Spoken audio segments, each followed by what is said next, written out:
Okay, so welcome to this OTT Talk. We've created these spaces to share insights from research organizations all over the world on how they've dealt with the challenges that COVID-19 has brought and what this experience is teaching us about preparing for future crises. Today, we are here with Paul Wang and Krishanu Chakraborty from IDinsight, a global advisory data analytics and research organization that helps development leaders maximize their social impact. The issue that we will be discussing today is data collection in the times of COVID-19. Many research organizations need to continue or restart fieldwork, and while at the beginning of the pandemic, funding has been flexible for some about timeframes, many still have to pay the bills, and delaying fieldwork can no longer be done. Also, many organizations have done fieldwork throughout this time as the research they do, especially health-related, has been ongoing and key to support governments make informed decisions. In this talk, we'll be discussing the challenges for data collection, what can be done to overcome them, and how can it be done safely. So here we have, we've been already discussing a little bit before we started recording with Krishanu and Paul. But before we started, I wanted to ask you if you can tell us a bit how the IDinsight and your work, especially related on data and what you've been doing.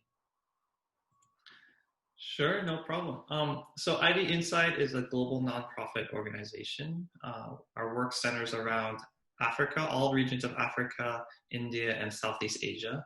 And our objective with everything we do is to try to enable policymakers, program leaders, and folks who make decisions around large programs or policies to be able to use data and evidence to amplify the impact of their work. So we work across sectors, we work across different types of organizations. We also work across many different types of kind of technical tools. Tends to be quantitative tools, but just like a variety of tools with this perspective of tailoring the activities, the focus, and the outputs of what we produce to specific decision-making contexts. And then I would say two other things. One is, the bulk of our work has been focused on government.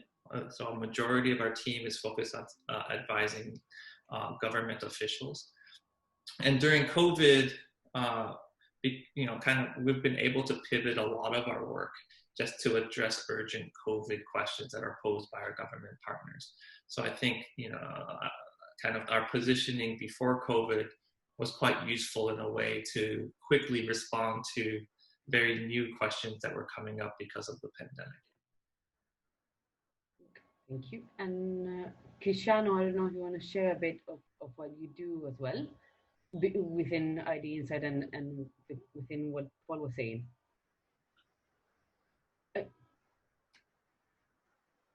Okay, now I'm I am based out of New Delhi, and I look over this entire team in IDinsight, which is mostly focused on India as of now, and we call this data on demand. And the sole objective of the data on demand team is to make original primary data collection multitude faster, cheaper, and also maintaining a high quality bar for the data that is coming in. And this is very important even before COVID and still very relevant, because normally the data cycle for primary data has been like really slow. It's very expensive, and also more or less it suffers from the same quality problems that we have seen across LMICs. So we are trying to solve this problem through a combination of technological and technical innovations that we have been able to make, a very strong data systems that we have, and then relying primarily for the data collection, like active in-person data collection, by locally grounded enumerators. And that solves a lot of problems, especially in India, because of the multilingual, multi-ethnic, and difficult terrains that present us. So we have been primarily focusing on helping the government to monitor its programs in like about 27 of the poorest districts of India. And we have been doing this for about 2 years. Apart from different other projects across nutrition and health, trying to provide data which is very fast and cheap and of high quality. Recently, due to the pandemic situation, we actually have been more using this particular panel plus the the enumerator network to provide government partners with actionable data on COVID response, on mostly around how people are behaving, whether they know, so essentially all knowledge, attitude, and practices around COVID. And this is entirely over phone. And this directly has actually been informing certain decisions that the government of India has taken. And secondly, we have also been focusing on another aspect, which is much more on the agricultural and rural wages, because that has a really secondary effect because of the lockdowns and COVID situation. And for this, we are closely working with the World Bank and the National Rural Livelihood Mission, which is the largest rural livelihood program in India, closely in partnership with the Ministry of Rural Development. So, and these efforts are like fairly large to a sense. So we survey in each round. So we have done about like 6 rounds of survey as of now, and each of these rounds span somewhere around 6,000 to like 8,000 people in each round. There are 2 different surveys. So on an average, I would say we are representing a population of somewhere around 40 to 60 million just through like phone surveys. So these are district level representative or state level representative surveys that we have been able to do. So I'll stop here. I mean, we can definitely go deeper into how we have been doing this, what are the challenges and all, but that should provide an overview of like what we have been doing in India through the data on demand. I have so many questions noted down already from what you've been sharing, many things. But to try to focus this a bit, so you've been doing a lot of work with the data on demand and to inform. And I like what you said. Quite interesting what you said about this tailor-made suggestions that tailor-made work that you do which relates to the data on demand. So how did you adapt? Because the work that you've been doing needed to be done, continue to be doing. What happened to you and your data collection when the pandemic just hit? Because you're based in different countries as well. So how did you see that at the beginning? Let's say March, April, between February and April, how did you start changing what you were doing, if you changed anything? Paul, you want to start? Give a global overview, and then I can specifically speak about India. Yeah, no, that sounds good. So how did things change? Well, one, any sort of kind of in-person data collection that we were doing just stopped. And so there was this period of working with the different partners, kind of the different organizations that we're advising to say, what should we do now?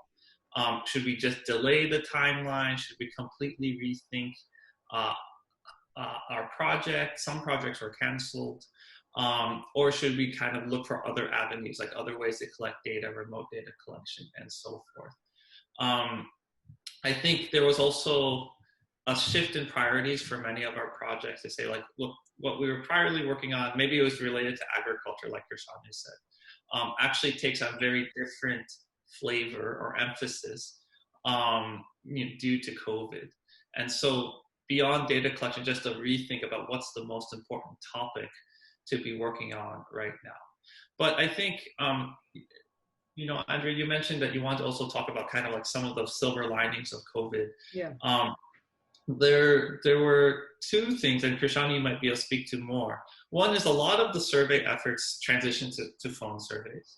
And it forced people to really engage with, one, do we really have to take so much time and money to collect data?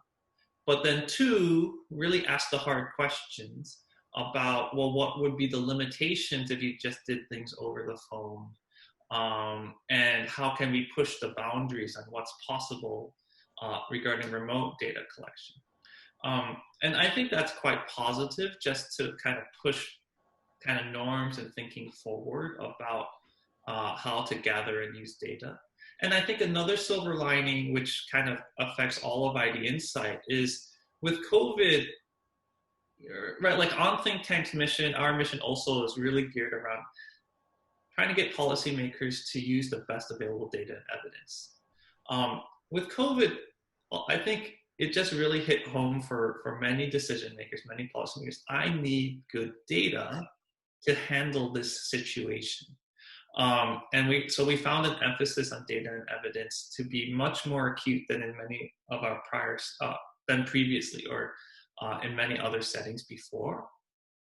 And we view that as an opportunity to say, well, if people can really understand how important data can be for important contexts and build new capabilities to gather and use data and evidence, it would be really great if that continued beyond the pandemic as kind of new capabilities that people have moving forward. Krishanu, do you want to speak specifically to kind of what things look like on your side? Yeah, sure. So, I mean, mostly on the same lines that Paul mentioned, right? Like what really happened at that instant. And there, I mean, I would say instantaneously what happened is a lot of in-person surveys got cancelled, and that is true actually for even government data collection, right? So for example, in India, I can give you an example that the census was like postponed for a year. I'm sure that a lot of other countries will also have experienced this problem. So these regular data collection exercises that even the government did was like just not possible at all. And most agencies or even like large programs are not structured in a way that it can quickly shift to a remote data collection sort of setup, right? Because it needs a little bit of different capacity and also some capabilities that need to be built even before. So one thing that actually worked very well for us is that we were investing in our remote survey capabilities.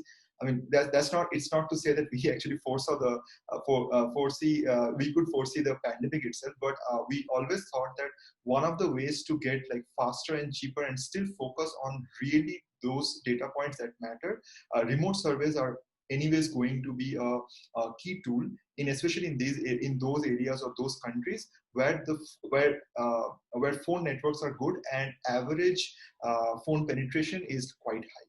So we have been actually experimenting with this from like sometime last year, and that capability we could quickly transfer to the whole network of data on demand in a way. And that enabled us to like move in this direction. So and again, like elaborating on Paul's point is that the phone surveys definitely, or any remote survey for that example, has this upper boundary of like not being this large expansive in-person type thing where you are interviewing someone for 2 hours, right? For example. Now, if we want to just devote 15 minutes to a particular survey, then A, you need to be very careful about who you are calling, and B, also you need to be very careful about what data that you can collect in that 15 minutes. And those need to be really rationalized and tuned to the decisions that that particular policymaker or decision maker is trying to do. So those were the immediate rationalization, because initially I think there is a tendency, and we also probably suffered from it previously, is that okay, you have like 1.5 hours, or marginal increase of 10 minutes doesn't really matter if you are getting 3 extra data points from that same household. But in remote surveys, it really matters, because we have seen through experimentation that completion rates actually dip quite drastically when you extend the phone survey duration beyond like 20 minutes or 25 minutes. So those rationalizations are something that we picked up really. I mean, we knew, and we really were able to do this. And I think that really changed what data we could deliver and what evidence we could generate from these sort of surveys, which was limited but was really pointed towards certain questions that our partners wanted answers to. And the other point is also that the remote surveys are like shorter, so the turnaround time is like much lower than like in-person surveys. So because of this nimbleness, you can also change your focus round by round. So over like the past 4 to 5 months, it's not that like a single survey will remain consistent over like multiple rounds in itself, but you can change the focus. Say, okay, in round 1 we could have focused on labor shortages. In round 2 we could have focused on agricultural output prices, the fluctuations of agricultural outputs and prices of that. In round 3 we could focus on again knowledge attitude practices with the same sample being and that turnaround time is not that high, because again the overall time that is required is not so high, so much. So I think those 3 things. One is that there was a change in what we could answer, and that shaped what the governments or other partners really wanted to understand. 2, that we would have been very adaptive, round over round about how are we doing this. And 3 is definitely the idea that there is limited data that we can collect. So we are rationalizing both on the questionnaire front and also how we are approaching for a better experience and better data collection. So yeah, I think those are like the major changes in the processes that happen.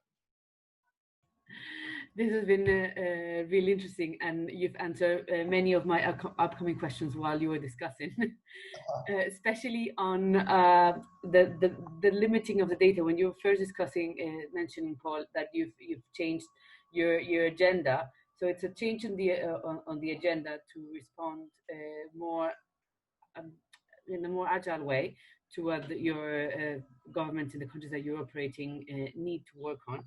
And I had a question on this shift to phone service. You said you have to limit the scope of the research and what you want to answer. I really like what you mentioned about changing and adapting through it, because I think that's what this pandemic is teaching us. We need to continuously adapt and plan for a month or 2 months in advance.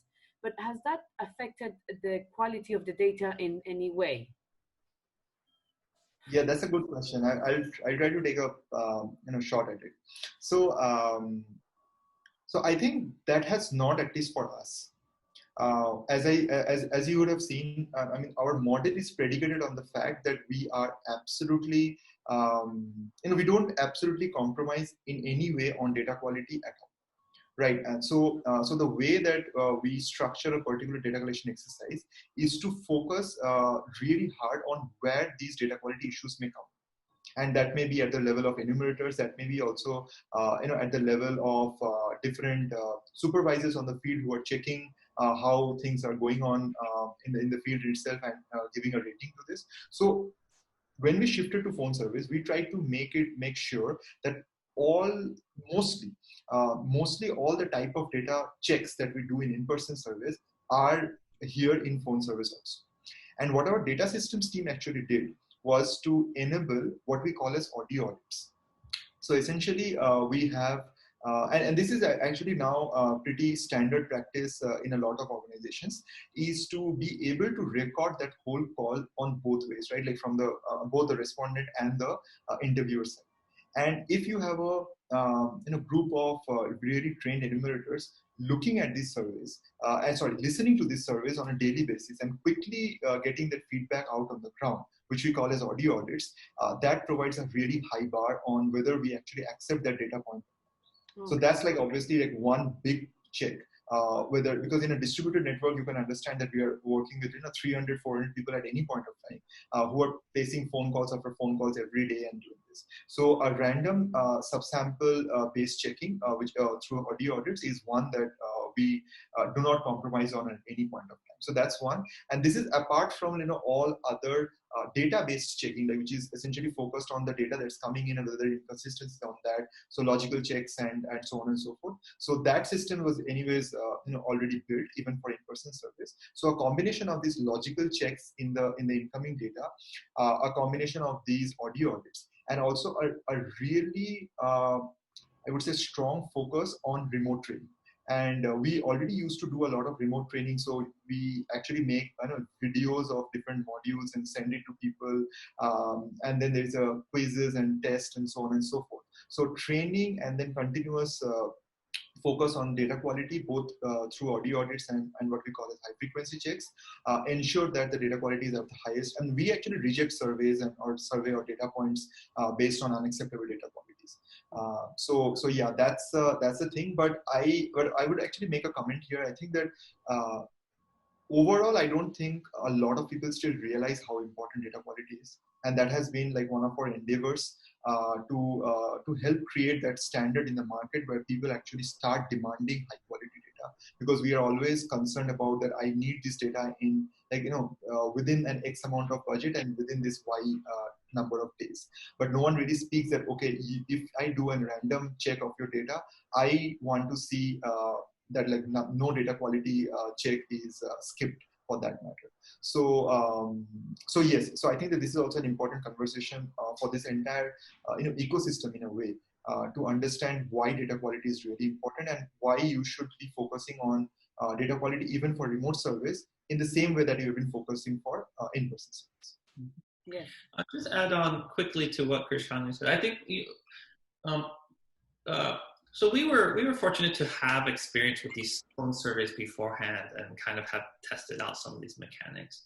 I do think quality concerns come in when you start pushing some of these limitations that I think we feel we know, but maybe even others aren't quite so aware, or they're kind of doing it for the first time. It could really affect quality. So Krishanu mentioned a few of those, but I'll just list down a number of kind of big issues that can come in.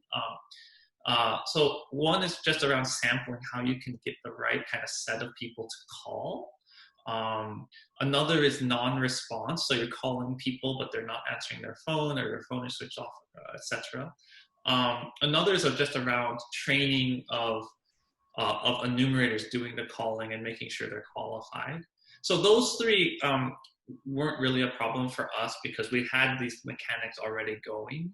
And it was quite kind of simple for us to just kind of make some small tweaks. But I can imagine that those could be large challenges for someone just saying like tomorrow, I want, or a government official or an NGO official said tomorrow, just saying, I think we should start calling people on the phone. And then other limitations, if you really push these limitations, you'll start introducing quality problems. So the length of the survey, as Krishanu mentioned, also certain types of questions. So I know a lot of people are struggling, well, not struggling, they're really trying to see, are there ways to remotely measure, for example, anthropometrics if you're interested in malnutrition, or learning gains if you're interested in education. Those are really kind of a bit of like frontier questions, issues of like, how can we collect data on those topics if we're not actually going and meeting people in person. And then there's some issues around respondent profiles, both I'd say positive and negative. So for example, the gender of the respondents that you're able to engage. So for example, regarding kind of women respondents, there's like pluses and minuses. I think perhaps one disadvantage is that more men may own phones than women in certain contexts. But then there might be some advantages where you may be able to actually delve into certain sensitive issues more easily. For example, if you're on the phone on like a more private setting than if you're kind of just in the home asking questions or things like that. So there's definitely, you can see like on all these dimensions, things shift if you decide to kind of try to collect data remotely. And there's some risks, and there's definitely some quality concerns if you kind of push some of these bounds too far. Very interesting. I think maybe the question should have been more than the quality of the data, is the type of data that you're able to collect, and the depth and the differences on who's answering and what can be answered via these digital methods. So yes, if you have anything more on that, because I found that really interesting. Have you come across one of these bound frontier issues and you've been able to deal with it in some way? I don't need to know if it's anthropo. So how you dealt with these frontier issues, if you have? Yeah, I can probably speak not much about the anthropometric, because I'm still like looking out, at least the DoD team is looking out for researchers, and also we are trying to think through on what we can do. I mean, there are some ideas floating around. So there's this like app called Child Growth Monitor, which is being right now being piloted in India. So the idea is that if you have a smartphone, you can actually either put a kid on a table or on the bed, or just like a kid is standing up, and then you can just open the app and enter the weight. I mean, anyone probably should be able to do this, and that will give you certain measurements on that. So, I mean, but the problem is that that still requires certain degree of sophistication in how you are doing this, and I'm not sure if like whether that app would be ready to be just like piloted in mass, so that we get some anthropometric measures. Obviously, there is some recent evidence body that's coming out on that you can do certain learning outcome measurement. I mean, there are like papers around that. But in India, I don't think anyone has tried this out in a much larger scale. But we do also have an innovations team that is closely integrated within the data on demand larger team itself. So we are in conversation, and we are like trying to work with certain partners who have been doing this learning outcome measurement in a very small scale. And I would say it is still a really big challenge, especially as the age of the kid gets, as the kid gets younger, and it becomes like really hard to do this. And we have been trying to do this like through, say, like counting household objects, and someone just like being on the video call to just see this. And we're trying to just like pilot and understand how this is going on, and probably we'll do like a larger pilot there. But I would, I'm afraid to say that there's like no definitive answer at this point of time, that okay, you follow these set of processes, and you would be able to measure even like basic learning outcome indicators, or even like anthropometry measures. But saying that, one example that definitely comes to my mind is what we have been able to do. And again, this is much more related to the gender issues that is like really getting, they're just coming to the forefront because of the pandemic itself. So we have been able to ask really sensitive questions over phone, as Paul was saying, to the women members of the household, mostly on like dowry, and whether there has been certain indication of I would say power struggles between the female and the male of the household. So those type of questions we obviously have to pilot a lot and carefully craft and train, and also provide a lot more hand-holding support to the enumerators to be able to ask them. But I am also mildly surprised that the responses were pretty decent, and that we could have generated some data around that. So we have actually documented a few of these learnings on our blog post, so we can share that with you also. But yeah, mostly I think, to be very honest, our questions has been little, I would say, straightforward in those topics, which we think that would work. But at the same time, on the margins, we are continuously trying to improve. And I think that's an investment that all organizations in this ecosystem need to make, to understand how on the margins and how much we can push the boundaries of remote services. Thank you for that. I found interesting that what you were mentioning around reports. So with different ways of establishing the report via the phone, and I imagine this house with a Zoom call and the child trying to answer a question, and I was thinking of how that would have been probably impossible to think a year ago, establishing report with a child via this, but now with the outcome of online education that's coming here to stay. But one thing that I also want to follow up is the remote training that you're doing with your field workers, because that's around safety issues as well. So did you have that already kind of planned? Because I'm hearing a lot that you had already a lot of things that have helped you work with it, adapt to the pandemic, because you were already working remotely. So how did that work with the training of the field workers, which is crucial for quality data? Yeah, definitely.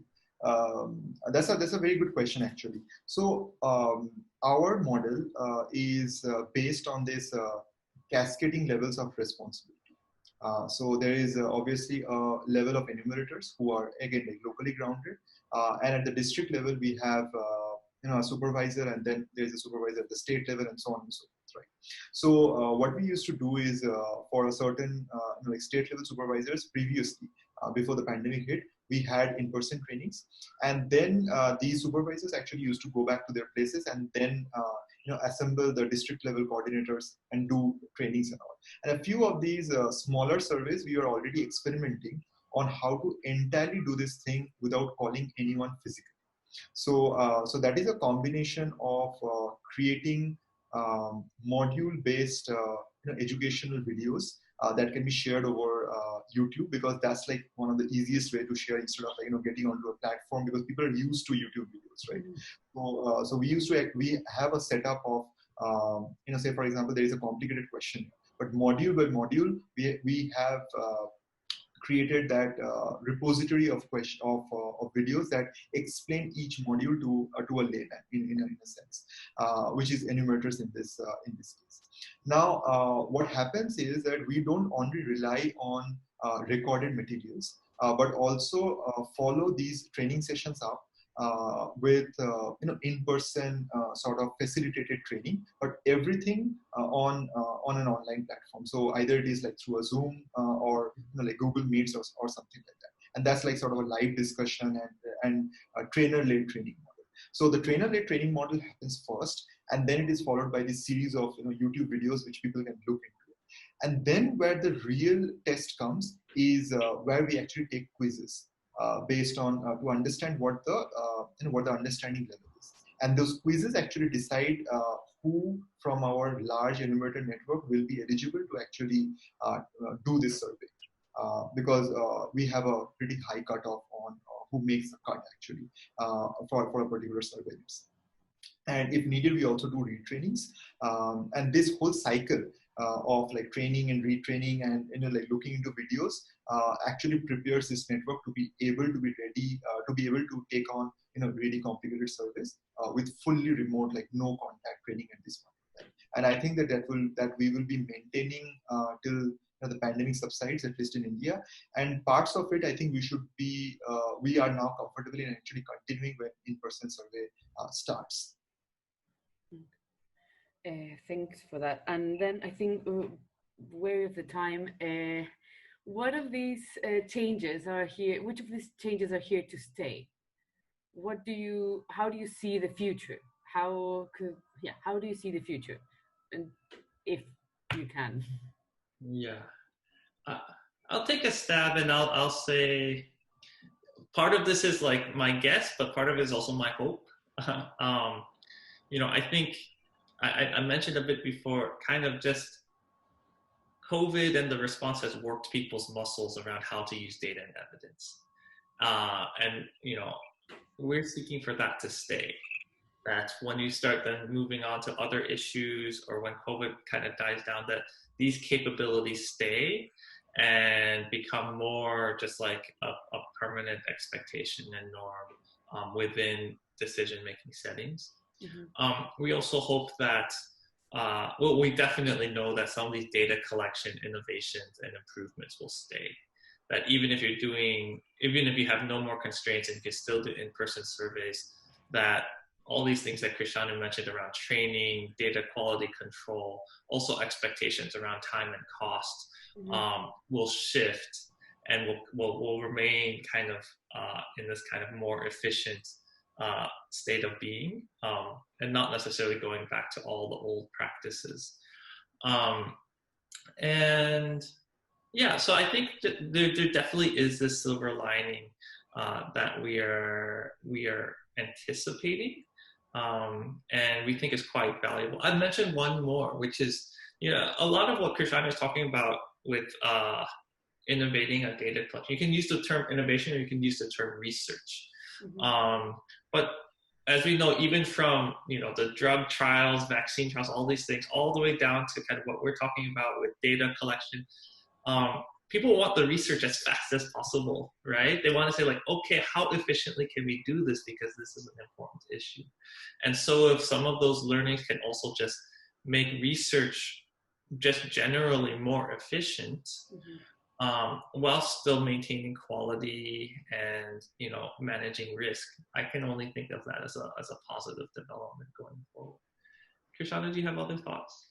Yeah, I think primarily, I agree with all of what Paul said. One small addition to this, and I think that we barely have scratched the surface of what can be done with remote surveys, because I don't think systematically there is enough evidence that has been generated on even comparing the data quality between like in-person and remote surveys on a large scale, and to just like quantify area by area, question by question, indicator by indicator, that okay, in these cases remote surveys are better, these cases in-person survey definitely provides a less biased answer. So I think definitely what I would hope partly, and I think what will happen is that people will probably deploy certain resources to understand and quantify that like how and where. Right now, I think everyone is operating with certain bit of prior and certain experience-led model. So I think that's one. And also within remote surveys, there are other possibilities of say just like from an active phone call to move to video-based interviewing, to WhatsApp-based interviews, to like even more for certain demographics, maybe like SMS or IVR based. So there's this like menu of options that can happen, because essentially whenever we talk about remote service, we by default think of an active phone call, which may not be always the case. And I think it is possible that in a year from now, there can be a very tailored menu of options that anyone can actually offer to decision makers, to say that, okay, if you are trying to get to an urban, like an urban sample, and trying to get a quick data on whether they have received, say for example, their ration or not, will be completely differently answered from how someone in the hinterlands of a very poor state in India will get to them and ask this question. So those two variations may be in the way of WhatsApp to like an in-person survey, and that may be the spectrum. So overall, I think the remote service will probably start taking a little bit of more of the pie in terms of data collection itself, and manifest itself in different ways. So that's one of the hope, and I think predictive hope that I have. Yeah. Thank you for this. I think that's a good both what you've said, a good summary. So this pandemic has helped us push our boundaries on what we thought would be what we think was the way to do research. It has taught us to do things differently, that some things we don't know yet how to solve, but that there's some other many things that we're getting different and probably more in depth data that we need to inform decisions. And I think, I also hope as well that we can keep this momentum of people interested in data and research, and also do it more efficiently and in different ways, so we can keep safe and afloat, and also finding out the information that we need for informed decisions. And so this has been really great, Paul and Krishanu. Thank you very much for doing this. And I hope we can continue the conversation. And that's it for now. So thank you. Thank you so much. Yeah, thanks for hosting us.